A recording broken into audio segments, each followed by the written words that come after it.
What's up, y'all? Today I'm going to be showing you how I took this electric piano sound font and turned it into this little growly, crusty Reese bass I have here.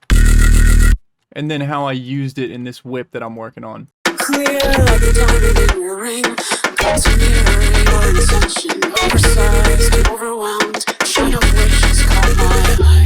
And then so isolated, so motivated I am. Certain now that I am. Okay, so we'll start by just going ahead and jumping into my actual sound here, which is the electric piano that I'm doing a bunch of sample or sound sculpting on. And without any post effects, it sounds like this. Let me pitch it up so you can kind of get the idea that it is the electric piano here. And so as you can kind of hear there, it's got a low frequency, or not that low at this octave, and then like a high digital piece there that when I pitch it down 3 octaves, as you can see, we're getting like this really present low mid thing, and then some high end, I don't know, bit crushy sounding things, some like sample rate reduction sounding stuff. And the first thing that I did to this would be I went in here and changed the release value. So if you look at the value here, it's set to 5. When it defaults to disabled. And what that means is if it's on disabled, there will be whatever pre-computed tail the sound has, and different sound fonts will have different parameters that are like the pre-computed or like preset values for these. So by going in here and setting this to 5, it means my release will be 5 milliseconds no matter what. And that's important because the first thing I do is send it into an OTT that's going to just slam it out. So let me solo this and we'll go through the effects one at a time. So I'm boosting the mids a bit, not too much boost on the highs, and then I'm bringing, with upward compression, the lows up the most. And it actually seems like it's probably doing the most work to the highs. So, since it's pulling that yellow band up, that's how you can kind of tell the yellow bands in there represent kind of the adjustments that the compressor's making. So moving from there to the multipass, I think most people know OTT pretty well. This is what's doing the majority of the lifting here. So without it, with it.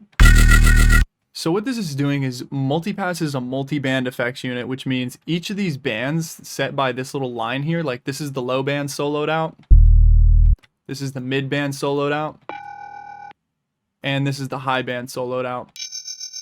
So I can set different effects on each of these bands. And the first and main thing that I did to the sub, or the only thing that I did to the sub, was I put a distortion, turned the dynamics all the way up, which preserves dynamic range. If it's all the way down, less dynamic range, and you'll kind of hear that here. And then I put this LFO that's set to 1/8, which is like the rate of this sound. That's with no dynamic range. And you hear how that kind of brings the dynamic range back into it by doing that. And I can show that if it's helpful, which it may be. So you can get an idea of what dynamic range is. So that's with some dynamic range. Sausaged out, flat line. So I want the dynamic range there, so I'm going to turn this up.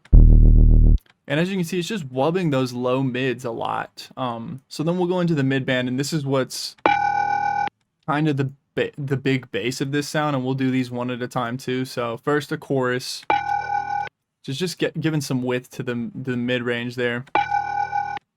Then I have a frequency shifter, which I just set arbitrarily till it sounded good, and then I did a ring modulator with the frequency being modulated by that same 1/8 LFO triangle shape down here. And as you can see, it gives it this really fun, creepy wobble sound, and you can set that by moving the frequency. And moving the frequency is just changing the distance between these two wobbles here, and also the location of them. So it's kind of complicated, and this is all just stuff where I set it to ear. Like I moved this parameter around until it sounded cool. And I did it in context with the sound. I didn't just like solo this and try and find a cool spot. I like probably was working on the whole track at the same time and adjusting this so I know what it sounds like in context with my track, if that makes sense. Because it's not, you know, if a sound sounds 100% the best it can sound by itself, there's no point if it sounds like dog shit in the track. So you want to base your sounds off of what's going on around them, you know? And then I just added another distortion, and the sine one kind of gets crunchier, I feel like, than the other one. So I just put the mix all the way up and just adjusted the drive with that. And as you can hear, we're just going from like quiet, not present, to loud and punchy and fun. So going on to the top effects now. This one's probably not going to be too crazy important, but we have there. Oh, I have post effects on. So I'll talk about this right now since I'm thinking about it. Basically, I've just done these 3 bands boosted, and the bottom band is moving at the same 1/8 rate. So without this, then with this, and that's not just affecting my high band, it's actually affecting all these bands here. So I'll turn this off for half a second. So this is just saturation to accentuate and like make the highs more present again. Then we have a frequency shifter moving these 20 hertz downwards, which is like almost negligible. It just makes it sound a little more, how would I describe that in context of the sound? Not spooky, but like unsettling. And by itself, higher, just a little lower and more out of key. Small frequency shifts tend to do that, whereas larger ones almost make it sound like it's a whole different sound than what you started with. Then we have ring modulation with band pass noise. So I'm using the same trick that I used right here, but with band pass noise. And so as you can hear,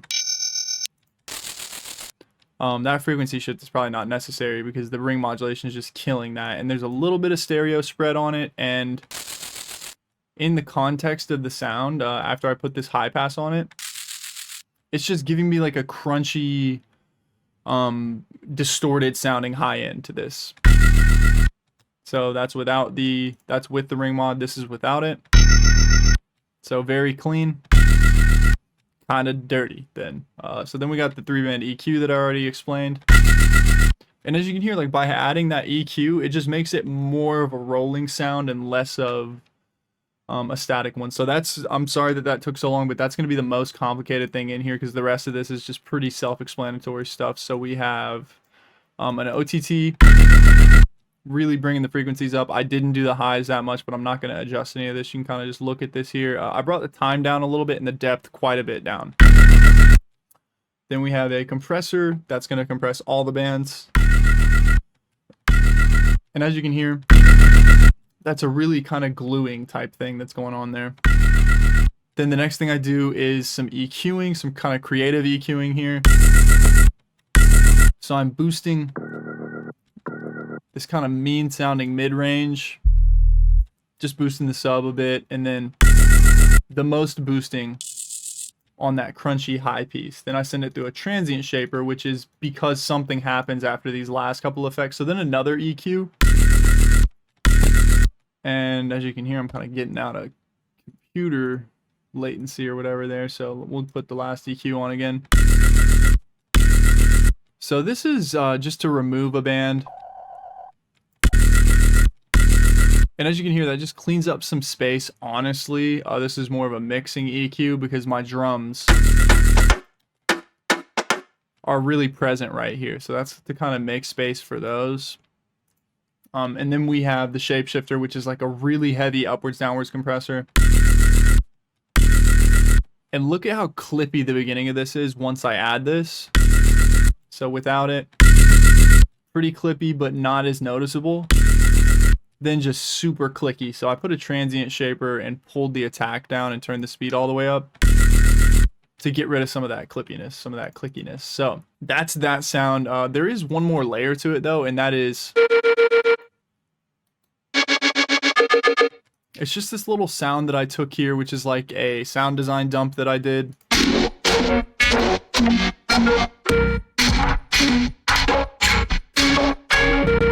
So if you've ever watched any of my like granular sound design, or I think it's this Future Rhythm bass sound designer thing, I made this using that technique, and then I just sent it into a bunch of effects. But the first thing that I did to it is just chopped out pieces that sounded good with each section of my Reese.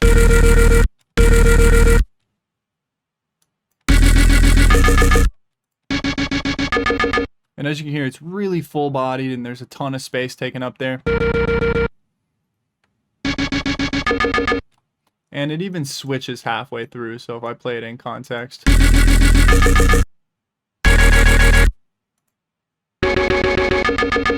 Just using different things to make different layers. The other thing that I did to this though was a bunch of post effects, but these are more sculpting effects than like creative ones. The first thing, stereo width reducer. That just, as you can see, the stereo is kind of all over the place. Makes it mono. Then I add some stereo with a Valhalla room. Then I do some EQing to cut those bottoms out. Then I add a volume shaper to make it pump. Then I add a chorus to make it move a little bit. And then I add an OTT just to kind of glue it together. Then I add another compressor which really glues it together. And all that in context makes me end up with this,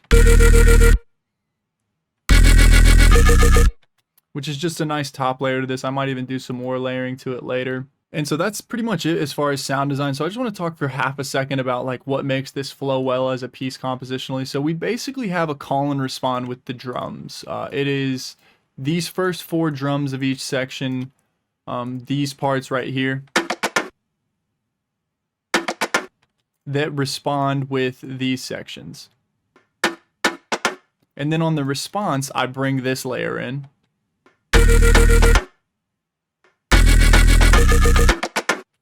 And kind of put all this together and you'll get a better idea of what exactly it's doing here.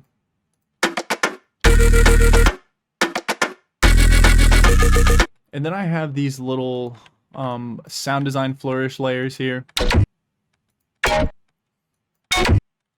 that go as almost like a bridge between the call and response. So like a little, I don't know what you'd call that, but a bridge of some kind of sort. It's like a micro bridge.